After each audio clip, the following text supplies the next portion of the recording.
The fluorescent lights flickered in the Detroit emergency room. Cold, sterile. White walls that seemed to close in. Machines beeped in uneven rhythm. On a thin hospital bed, Robert lay motionless, his breathing shallow, his chest rising as if under the weight of an invisible stone. 70 years old. And in that moment, he had never felt more abandoned. A nurse adjusted the IV in his arm. Her words blurred together. Robert's eyes stayed locked on the ceiling tiles above him. Square after square, each one a reminder of silence. He thought of the phone that had not rung, of children who once ran to him shouting, "Daddy!" Children who now hadn't spoken his name in years. He thought of the wife who once promised forever, but left when the sickness grew too heavy, and he thought of the military uniform still hanging in his closet. Faded, but proud, a relic of a man who once served his country, a man who believed service meant you would never be forgotten. But Robert was forgotten. Hours earlier, he had collapsed at a bus stop downtown, clutching his chest as the world tilted sideways. It wasn't family who came. It wasn't friends. It was strangers, strangers who dialed 911, who knelt beside him as his lips turned pale, who begged him to hang on. And now lying in the ER, Robert caught fragments of voices. Acute heart failure, fluid in the lungs, blood pressure dropping. The words stung like foreign bullets. He once understood the language of war, but this battlefield was different. The enemy was his own heart, and reinforcements might never come. A doctor leaned close, eyes steady but grave. "You're lucky you made it here alive, Robert. Your heart is very weak. If this happens again, you may not make it." Robert tried to nod, but tears welled up instead, not from fear, but from loneliness, because in that moment, he had no one. No one to call, no one to sit at his bedside, no one to whisper, "I'm here." And so, at 70 years old, Robert faced the cruelest truth. His family had disowned him, and his body was giving up. This was not just the story of one man's failing heart. It was the story of millions of Americans over 65, people walking the edge of silence, people ignoring swollen legs, brushing off fatigue, dismissing shortness of breath as just age. But heart failure doesn't shout. It doesn't arrive with a trumpet. It comes quietly, stealing strength day by day, until one night, you find yourself gasping for air on a cold sidewalk. If you're hearing this right now, pause for a moment. Think of someone you love who may be ignoring the signs. Shortness of breath, swelling in the legs, constant fatigue. These are not just age. They could be warnings. And if Robert's story moves you, consider sharing this video. It might just save a life. Robert wasn't always alone. Once he was a boy running barefoot through the cornfields of Indiana. He was the oldest of three, the one his mother leaned on when money ran short, the one his father reminded, "You're the man of the house when I'm gone." At 18, he traded the fields for fatigues. The draft letter came, and Robert answered without hesitation. Vietnam, heat, mud, the unshakable echo of helicopters. He was young, but war aged him fast. He saw things a farm boy was never meant to see, and he carried them home deep in his chest where no one could reach. When he returned, America was different. The war was unpopular, but Robert wore his uniform with pride, not because he loved war, but because he loved his country. And there, at a 4th of July parade in 1975, he met Linda. She was handing out lemonade with a smile wide enough to cut through his quiet. By summer's end, they were inseparable. By the next year, married. They built a life in Detroit. Robert worked at the auto plant. Long shifts, grease under his fingernails. But the pay was steady, and he believed steady work was love made visible. 2 children followed, David and Emily. Robert adored them. He read bedtime stories with calloused hands. He fixed bicycles on Saturday mornings. On Sundays, he grilled hamburgers in the backyard, smoke rising like a hymn. Neighbors saw a strong family. But strength sometimes hides cracks.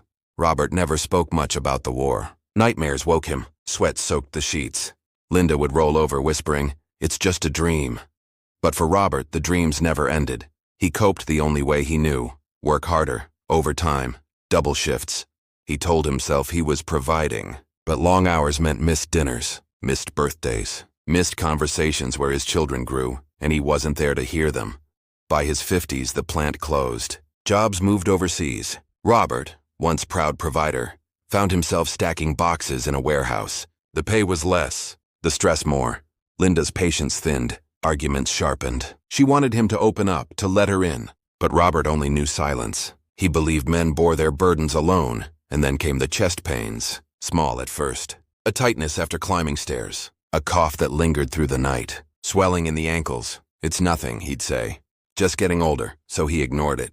Year after year. By 60, his marriage was fractured. Linda left, suitcase in hand, whispering that she couldn't carry his silence anymore. The children, grown now, sided with her. They felt abandoned too. Phone calls stopped. Letters never came. Robert stayed behind in a small apartment on the east side of Detroit. The uniform still hung in the closet. Photos of his children gathered dust on a shelf. And the chest pains grew heavier, but he told no one. Because what was there to tell? Who would listen? Robert's story wasn't unique. In America, millions of older veterans lived alone. Men who once carried rifles now carried pill bottles. Men who fought for freedom, now fighting their own failing bodies. The signs of heart failure often began quietly. Shortness of breath during a walk, feet swelling at the end of the day, fatigue that clung no matter how long you slept. Robert brushed them off, the way many do. He was strong once. Surely it was just age. Surely he could push through. But heart failure doesn't wait. It builds, silent, steady, until one day, the body can't push anymore. And so Robert's background wasn't just a story of war or work. It was the story of sacrifice piled on sacrifice. A man who gave to his country, to his family, to his job, but never gave himself permission to be weak. And that refusal to admit weakness would nearly cost him everything. The winter of Robert's 70th year was brutal. Detroit winds cut through coats like knives. Sidewalks froze solid. And Robert's breath came shorter with every block he walked. Groceries became a burden. Just 2 bags felt like sandbags on his chest. He would stop halfway home, leaning against the rusted railing of a bus shelter, pretending he was just catching his breath. Neighbors noticed. "You okay, Mr. R?" They'd ask. Robert forced a smile. Just old age. Nothing to worry about. But inside, he knew something was wrong. His legs swelled at night. He couldn't lie flat without gasping. And some mornings he felt so weak he barely reached the kitchen. Still, he refused to see a doctor. Refused to admit he couldn't handle it. Veterans didn't complain. Fathers didn't complain. He convinced himself he was fine, until the day his body betrayed him. It was February. The streets glistened with dirty ice. Robert had gone to the bus stop to ride downtown, maybe distract himself at the library. He never made it. Halfway to the bench, a crushing weight gripped his chest. Like a vice tightening, he staggered, clutching at air. The world tilted. Concrete rushed up to meet him. He collapsed, heart pounding like artillery fire, then faltering, skipping beats. His vision blurred. The faces above him were strangers. A young woman dropped her shopping bags, kneeling beside him. "Stay with us, sir. Stay with us." Someone dialed 911. Another man placed his coat beneath Robert's head. Cold air burned his lungs as he tried to speak, but no words came. He thought of his children. Would they care if they knew? Would they even come? Siren wails broke the moment. Paramedics rushed in, voices sharp and urgent. Blood pressure dropping. Get him on the stretcher. The ride to the ER was a blur. IV needles. Oxygen mask pressed to his face. A medic shouting, "Possible acute heart failure." Robert drifted in and out. Memories collided. Jungle heat, bullets whistling, his wife's laugh, his daughter's first steps. And then darkness. He woke under fluorescent lights. Machines beeped, tracking each fragile heartbeat. The ceiling above him was blank, but his mind screamed with questions. Where were his children now? Did they even know? Would they answer if the hospital called? A doctor leaned in. "Robert, you came very close. Your heart is extremely weak. Fluid filled your lungs. If those strangers hadn't called 911, you might not be here." Robert tried to respond, but his throat closed. Not from the oxygen tube, from shame. He, a soldier who once carried others, now survived only because strangers carried him. And the people he longed for most, his own blood, were nowhere. The nights were the worst. Hospitals never sleep, but loneliness grows loud in the dark. Robert stared at the clock, each tick reminding him he was still alive, yet utterly alone. He imagined Emily's voice, soft and reassuring. He pictured David's strong handshake telling him, "We'll get through this, Dad." But those voices never came. Instead, the nurse adjusted his IV. A janitor mopped the floor, and Robert lay surrounded by machines but without a single familiar face. Tears came quietly, not from fear of dying, but from the hollow ache of knowing no one would notice if he did.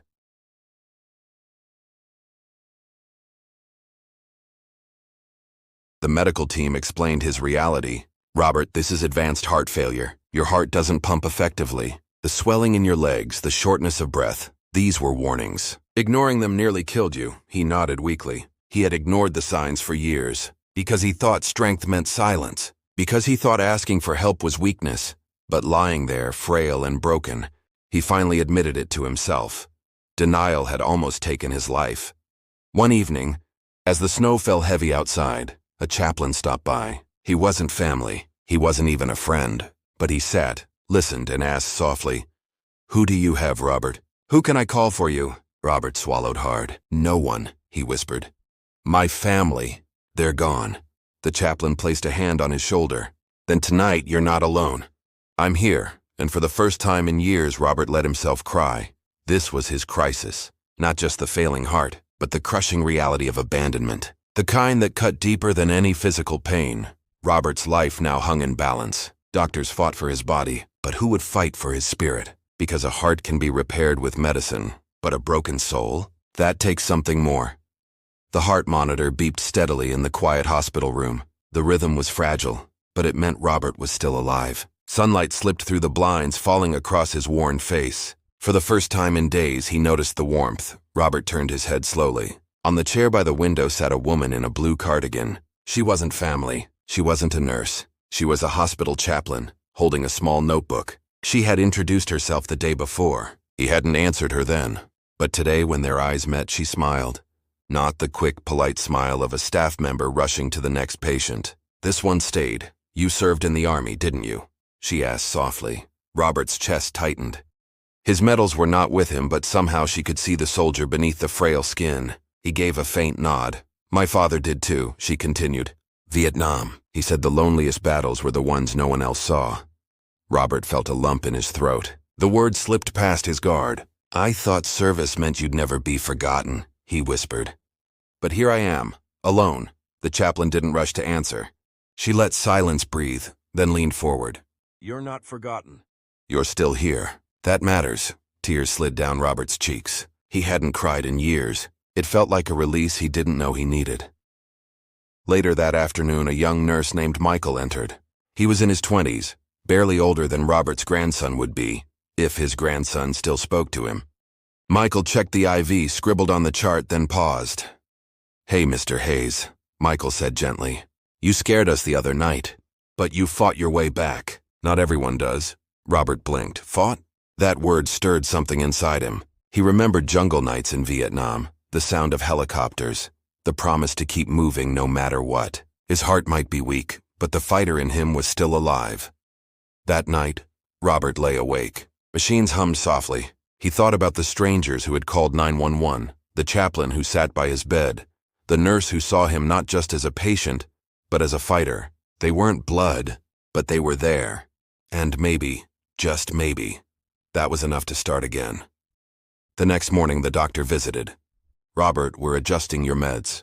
You'll need to watch your salt, your weight, and stay active. It won't be easy, but you have a second chance. Don't waste it, second chance." The words echoed in his mind. He had lost family, lost trust, nearly lost his life. But life was offering him one more shot. Robert stared at the ceiling, then closed his eyes. For the first time since the heart attack, he whispered to himself, "I want to live." And something shifted. The hopeless man who collapsed at the bus stop was gone. What remained was an old soldier with a mission, not on foreign soil this time, but in his own body. His battlefield was recovery. His enemy was despair. And this fight, he decided, he would not face lying down. So when physical therapy began, Robert showed up. Each step with the walker burned, but he kept moving. Each breath felt shallow, but he drew it deeper. The nurses noticed. The chaplain returned. Even other patients glanced at the old veteran who refused to quit. He became proof that even at 70, a man could start again. And then, something unexpected happened. A volunteer group visited the ward. Veterans helping veterans. One of them, a gray-haired Marine, clapped Robert on the shoulder. "You're one of us, brother. You're not alone." Robert swallowed hard. For years he had shut himself off, convinced no one cared. But here were strangers calling him brother. For the first time in decades, he felt the weight on his chest ease. Not just the physical burden of heart failure, but the invisible burden of loneliness. He realized then, family wasn't always blood.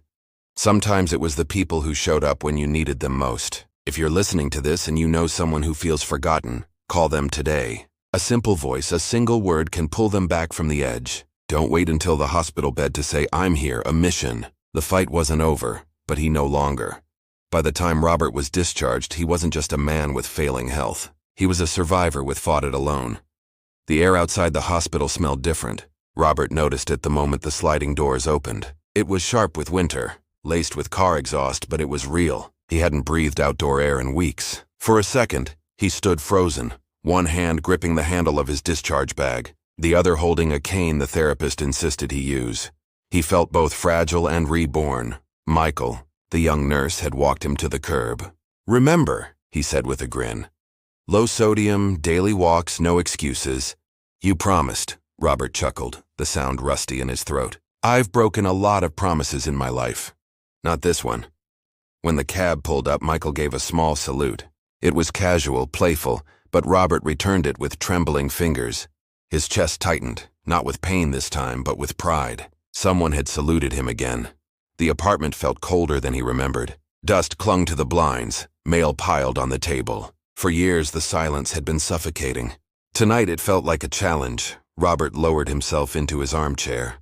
His body begged for rest, but his mind buzzed. He looked around at the four walls, at the faded photos he hadn't taken down even though they haunted him. The one of his wife, smiling on their wedding day. The one of his children, arms looped around his neck.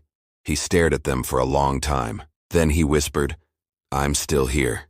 The days after discharge were the hardest. His legs felt like lead when he tried to walk the block. He grew dizzy carrying groceries up the stairs. At night, he feared every short breath was another heart attack. But the chaplain had given him a notebook. "Write down one reason you fought to live each day," she had said. At first, the pages were nearly empty. "Survived another day," he scrawled. Or, "didn't collapse." Then slowly the reasons changed. Saw sunrise through the kitchen window. Walked to the park bench without stopping. Laughed at a joke on TV. Each line was a step out of the grave he once thought was waiting. One Saturday, Robert returned to the VA center. A veterans support group was meeting. He hesitated at the door, cane in hand. He almost turned back. Then a voice called out, "Hey, soldier, grab a chair!" Inside, half a dozen men sat in a circle. Some older, some younger. They swapped stories. Battlefields, broken marriages, nights spent staring at ceilings. Robert sat silent at first. Then, when it came his turn, he said, "I thought I'd die on a bus stop bench last month. Heart failure." The room went quiet. A younger vet leaned forward. "But you didn't. You're here." The words hit him harder than any bullet. "You're here." He was. That night, Robert wrote in his notebook, "Reason to live, because they still call me brother." Weeks turned into months. His body healed slowly, but his spirit healed faster. He changed his meals. Oatmeal instead of bacon, grilled chicken instead of fried. He walked every morning, 1 block, then 2. He learned to sit when his chest grew heavy, not push until collapse. Neighbors noticed. One woman in her 50s saw him on the stairs and said, "You're looking stronger these days." Robert smiled. It was the first time anyone had called him strong in years. One spring afternoon, he sat on a park bench watching children play. The sunlight caught the trees, and for a fleeting moment he thought of his own kids. The ache returned. Would they ever forgive him? Would they care if he lived or died? He didn't know. But instead of drowning in that thought, he reached into his pocket and touched the notebook. He had another reason to live, because I still want to see another spring. The turning point came when the VA asked him to speak to younger vets recovering from injury. At first, he resisted. "What do I have to say? I'm just an old man with a bad heart." But the coordinator shook her head. "You're a man who almost died and chose to fight. That's what they need to hear." So Robert spoke. His voice shook, but his words didn't. He told them about the bus stop, the strangers who saved him, the loneliness that cut deeper than illness, and the moment he decided to live. When he finished, one young veteran rolled his wheelchair forward. "I thought I was done," the man said. "But if you can fight, maybe I can too." Robert's throat closed. For the first time in decades, he felt useful again. That night, he wrote, "Reason to live, because my story might save someone else."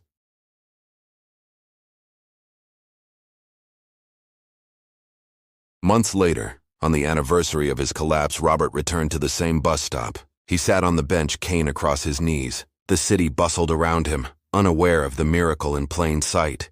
He whispered to himself, "This is where I almost ended." And this is where I began again. The loneliness hadn't vanished. His family still hadn't called. But he no longer defined himself by who left. He defined himself by who stayed. The strangers, the chaplain, the nurse, the veterans who now called him brother. And most of all, by himself. The man who chose to keep fighting. If Robert's story touched you, let it remind you of this. It's never too late to fight for life. If you feel tired, weak, or forgotten, reach out to a neighbor, a friend, a support group. Or if you know someone walking through loneliness, don't wait. Be the one who shows up, because sometimes a single voice, a single call, can be the reason someone chooses to live. As the sun dipped behind the Detroit skyline, Robert rose from the bench. His steps were slow, but they were steady, and for the first time in years, he walked not toward an ending, but toward tomorrow. Detroit's nights were still cold, but Robert no longer feared them. He remembered the night air that had nearly stolen his breath. Now each inhalation felt like proof that he was still alive, proof that second chances existed. In his apartment, the walls hadn't changed. The pictures were still there. But Robert had changed. He no longer looked at those faces with only grief. Now he looked at them with gratitude, for the love he once had, for the strength it gave him, for the chance to carry that love forward even in absence. He had discovered something he never expected in the twilight of his life. Family could be found in strangers, in nurses, in veterans who saluted him without needing his history. He learned that loneliness wasn't permanent, that purpose could return when least expected, that even with a broken heart, life could still hold meaning. Sometimes, late at night, he sat by the window and whispered the same 3 words he once thought he'd never say again. I am here. And those words were enough. Because Robert's story was not only his own, it was the story of thousands of seniors across America, men and women who fought wars, built families, gave decades of service, only to find themselves alone when age and illness came knocking. His survival was more than personal. It was a warning, a lesson, and a spark of hope. So if you remember nothing else from Robert's journey, remember this. The greatest battle is not always against disease, but against despair. And the greatest victory is not measured in medals, but in moments when we choose to keep going, moments when we decide life is still worth living. At 70 years old, Robert had been disowned, abandoned, and nearly buried by heart failure. But he rose, not because his body was strong, but because his will refused to surrender. And that is what makes his story unforgettable.